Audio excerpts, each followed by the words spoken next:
Morning guys. Previous class में हम single phase half wave controlled rectifier with RE load इसकी हम study कर रहे थे। आरई लोड की हम स्टडी कर रहे थे। तो यहाँ पर हमें कुछ इस प्रकार की वेवफॉर्म मिली थी। ठीक है, इस प्रकार की वेवफॉर्म हमें ऑब्टेन हुई थी।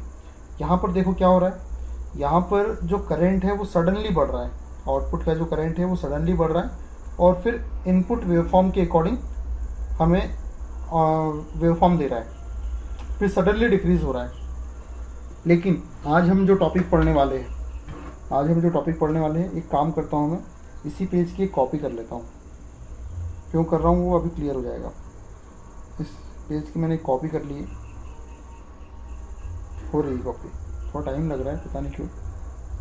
ठीक है, हो गई, उस पेज की कॉपी हो गई। अब देखो बच्चों, single phase half wave control rectifier, इसी में एडिट करूँगा मैं, जानबूझ के एडिट करूँगा। अभी आरई लोड है तो अब हम पढ़ने वाले हैं आरएलई लोड। इसी में एडिट करेंगे, अलग से नहीं करेंगे। उसका कारण है क्यों इसी में कर रहे हैं। Single phase half wave control rectifier with RLE load. तो बस यहाँ थोड़ा सा चेंजेस आएंगे। ये यहाँ पे एक इंडक्टर लगा देते हैं। अब बन गया ये आरएलई लोड पूरा। अब जो आउटपुट हमें मिलेगा वो पूरा इन तीनों एलिमेंट के अक्रॉस मिलेगा। ये हो गया हमारे पास आर एल और ई लोड। अब हमें इन तीनों एलिमेंट के अक्रॉस आउटपुट मिलने वाला है। ठीक, देखते हैं कौन कौन सी कंडीशन एज इट इज है। जैसे कि ये कंडीशन, जब Vs ग्रेटर देन ई होगा तब थायरिस्टर फॉरवर्ड बायस में होगा, जब Vs लेस देन ई होगा तब थायरिस्टर रिवर्स बायस होगा। ये कंडीशन में कोई चेंजेस नहीं है। और अल्फा थीटा 1 से कम है तो no importance of gate signal, ये यहाँ भी वैलिड है वहाँ भी वैलिड है। और जो अल्फा यदि पाई माइनस थीटा 1 के बाद देंगे तो भी उसका कोई इम्पोर्टेंस नहीं है। ये हमने प्रीवियस लेक्चर में बात की थी। अगर आपने वो लेक्चर नहीं देखा तो वो देख लेना आपने। इसलिए ये सब बातें मैंने बता दी थी। इसलिए जो अल्फ़ा की रेंज है वो थीटा 1 से ज़्यादा और पाई माइनस थीटा 1 से कम होना चाहिए। ठीक है, और जब हम गेट सिग्नल देंगे तब हमें जो आउटपुट वोल्टेज मिलेगा वो सप्लाई वोल्टेज के बराबर मिलेगा। तो आउटपुट की वेवफॉर्म में भी कोई चेंजेस नहीं आने वाले हैं। आउटपुट वोल्टेज की वेवफॉर्म में कोई चेंजेस नहीं आएंगे। लेकिन चेंजेस कहाँ आने वाले हैं? चेंजेस आने वाले हैं बच्चों, ये कंडक्शन एंगल वाले जो टॉपिक है इसको हटा देता हूँ, उसको मैं फिर से बताऊँगा। थीटा 1 देखो, ये थीटा 1 पे Vs और E की वैल्यू बराबर है, इसलिए ये जो थीटा 1 निकला ये भी चेंज नहीं होगा, ये भी ऐसे का ऐसे ही रहेगा।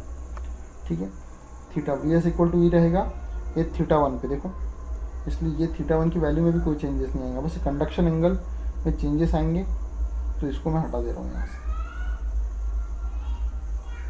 इसे मैं हटा दे रहा हूँ यहाँ पर। अभी जो आउटपुट करंट है इसमें भी चेंजेस आने वाले हैं। देखो जरा, वेवफॉर्म में भी चेंजेस आएंगे यार, आउटपुट वोल्टेज की वेवफॉर्म में भी चेंजेस आएंगे। कहाँ चेंजेस आएंगे वो बताता हूँ। मुझे मैं सोचा नहीं था कि वहाँ चेंजेस आएंगे या नहीं आएंगे, लेकिन हाँ आएंगे। क्यों आएंगे? क्योंकि ये जो इंडक्टर है बच्चों, ये इंडक्टर है। अब देखो क्या हुआ, जब इसको सप्लाई मिलना बंद हो जाता है, सप्लाई मिलना कहाँ बंद हो जाएगा इंडक्टर को?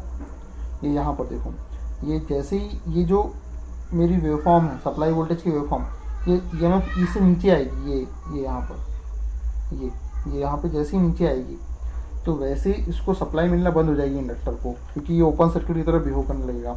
तब क्या करेगा इंडक्टर? तब इंडक्टर जब सप्लाई मिल रही थी उसको तो यहाँ प्लस था यहाँ माइनस था, लेकिन जैसे ही सप्लाई मिलना बंद हो जाएगी तो ये अपनी पोलरिटी रिवर्स कर लेगी। ये अपने यहाँ प्लस आ जाएगा या माइनस आएगा और एक करंट को फ्लो करवाएगी। इस प्रकार से ये फिर से इसको ऑन कर देगी। तो उस कंडीशन में क्या होगा, जैसे कि सपोज करो कि अब जो डिपेंड करता है कि ये जो ये क्या है, पाई है, इस पाई से एक्सटेंशन एंगल कम है या ज़्यादा है। तो अगर कम है, चलो ज़्यादा कर देते हैं, कम है या ज़्यादा है। तो अगर कम है सपोज, तो ये है अपना पाई, ये है पाई की लोकेशन। सपोज करते हैं, या और छोटा लेता हूँ मैं, सपोज करते हैं कि ये यहाँ पे बीटा है, यहाँ पे बीटा है, तो जो नेगेटिव वोल्टेज है वो बीटा तक मिलने वाला है। अगर ये पाई से ज़्यादा है बीटा एक्सटेंशन एंगल, तो जो आउटपुट मिलने वाला है वो बीटा तक मिलने वाला है, ये बीटा तक मिलने वाला है। नेगेटिव स्पाइस बीटा तक मिलेगी। ये नेगेटिव वोल्टेज क्यों मिलता है? क्योंकि ये जो इंडक्टर है ये अपनी पोलैरिटी को रिवर्स कर लेता है। ये जो इंडक्टर है ये अपनी पोलैरिटी को रिवर्स कर लेता है, और जब तक कि नेगेटिव वोल्टेज अपेयर होता है जब तक कि ये अपनी एनर्जी को रिलीज़ ना कर दे। एक बार फिर से थोड़ा सा बड़ा बनाता हूँ बच्चों, है ना, थोड़ा सा इसको बड़ा कर देता हूँ और वेवफॉर्म थोड़ी सी और साफ़ सुथरी बनाते हैं। चलो देखो बच्चों, ये इसको पूरा मिटा रहा हूँ मैं, ठीक है।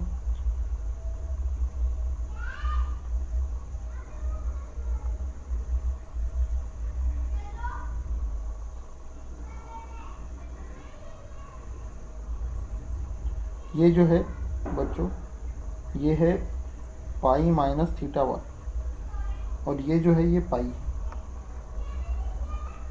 तो हम मानते हैं कि जो हमारा इंडक्टर है वो इस बीटा तक, सपोज करते हैं कि यहाँ कहीं बीटा है, मतलब यहाँ तक वो नेगेटिव वोल्टेज मेंटेन कर रहेगा, करके रखेगा, यहाँ तक वो अपनी एनर्जी को रिलीज़ करेगा पूरी बीटा तक। तो इस बीटा तक ये देखो,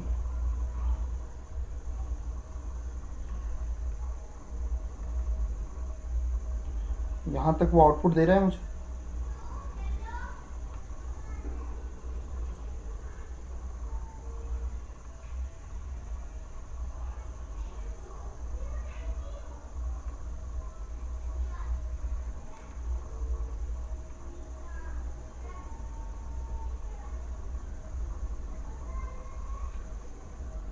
ठीक है, अब वो इसके बाद भी नेगेटिव वोल्टेज देगा हमें, कहाँ तक? इस बीटा तक, बीटा तक, ये बीटा तक हमें ये नेगेटिव वोल्टेज मिलेगा। और उसके बाद फिर से हमें वही EMF ई मिलना चालू हो जाएगा। इस प्रकार से बीटा अगर यहाँ तक है, इंडक्टर की वैल्यू बहुत ही ज़्यादा है और बीटा यहाँ तक है, तो फिर क्या होगा? ये नेगेटिव वोल्टेज कहाँ तक बताएगा हमें? ये हमें नेगेटिव वोल्टेज इधर तक बताएगा। फिर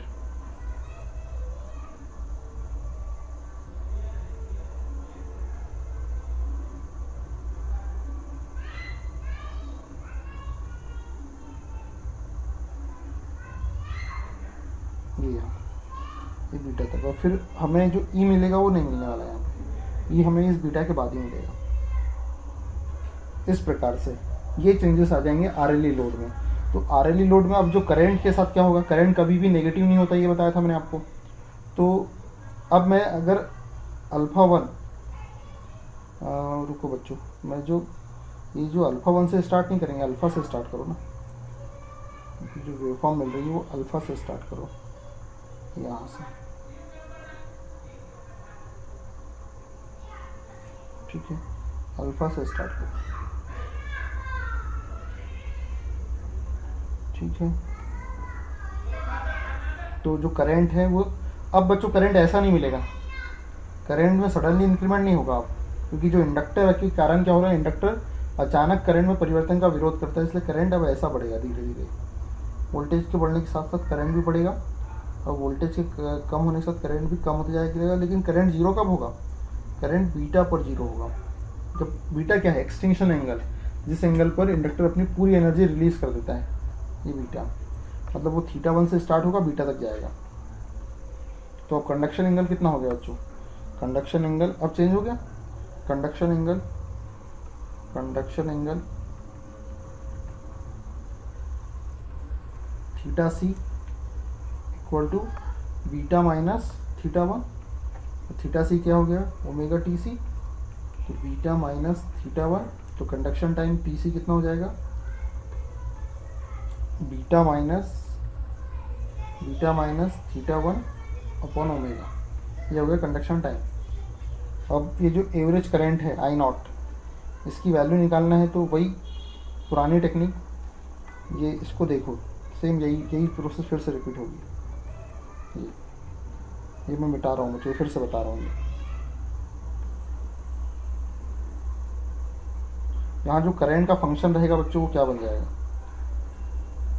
ये देखो बच्चों, करंट का जो फंक्शन है यहाँ पे, ये जो करंट I नॉट इधर जा रहा है, जो करंट I नॉट जा रहा है, इसका फंक्शन क्या हो जाएगा?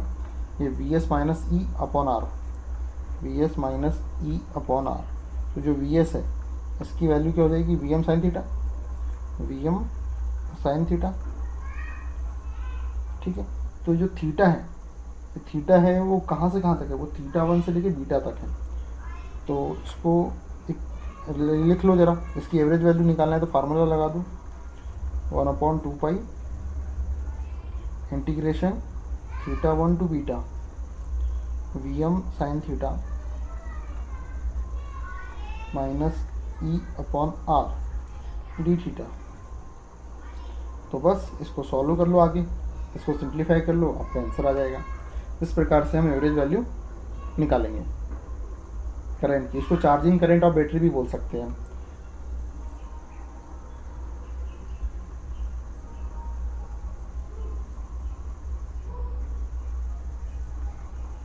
एक लेक्चर बनाएंगे बच्चों जिसमें हम केवल न्यूमेरिकल करेंगे, आर ई लोड और आर एल ई लोड के, ठीक है बच्चों। तो ये अपना टॉपिक हो गया यहाँ पर। Thank you gas. एक बात और बच्चों, अगर ये नेगेटिव स्पेस को मुझे हटाना है, ये नेगेटिव स्पेस क्या प्रॉब्लम क्रिएट करेगी, हमारी एवरेज वैल्यू को कम कर देगी। तो एवरेज वैल्यू को कम नहीं होने देना है तो क्या करना है आपको, कुछ नहीं करना है, बस एक फ्री व्हीलिंग डायोड इस लोड के अक्रॉस लगा देना है। तो ये नेगेटिव स्पेस आएगी नहीं और हमारी एवरेज वैल्यू बढ़ जाएगी। उससे हमारे लोड करंट पे कोई इफेक्ट नहीं पड़ेगा, ठीक है बच्चों।